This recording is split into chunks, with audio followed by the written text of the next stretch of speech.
Rolls Royce दुनिया भर में अपनी लग्जरी कारों के लिए मशहूर रहा है। इस कंपनी की स्थापना सन 1904 में चार्ल्स और हेनरी रॉयल्स ने की थी।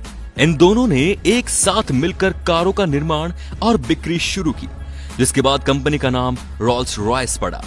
सन 1920 में दुनिया के नक्शे पर ब्रिटेन का परचम बुलंद था और साथ ही ब्रिटेन की सबसे मशहूर कार निर्माता कंपनी रोल्स रॉयस का भी खासा रुतबा हुआ करता था। लेकिन एक भारतीय राजा की शान में गुस्ताखी उस वक्त की दुनिया की सबसे बड़ी कार कंपनी को भारी पड़ी, जिसके बदले में इस कंपनी की न केवल किरकिरी हुई बल्कि उन्हें लिखित में माफी भी मांगनी पड़ी। ये वक्त था सन 1920 का, जब इंग्लैंड की सड़कों पर अलवर के महाराजा जयसिंह प्रभाकर घूम रहे थे। बदन पर अंग्रेजी लिबास था और रंगत भारतीय की। ऐसे ही घूमते हुए उनकी नजर रोल्स रॉयस के शोरूम पर पड़ी।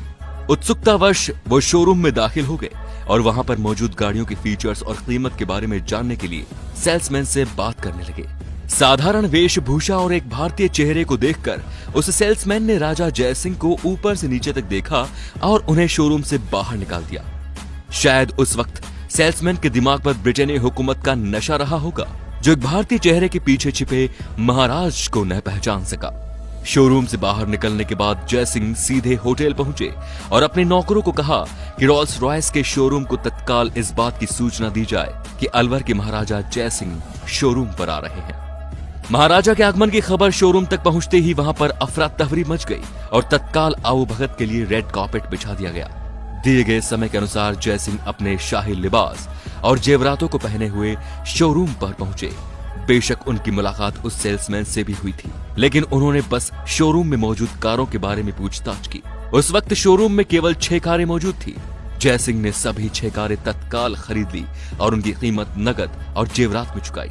जयसिंह ने कारों की कीमत के साथ साथ उनकी डिलीवरी चार्जेस का भी बखूबी भुगतान किया।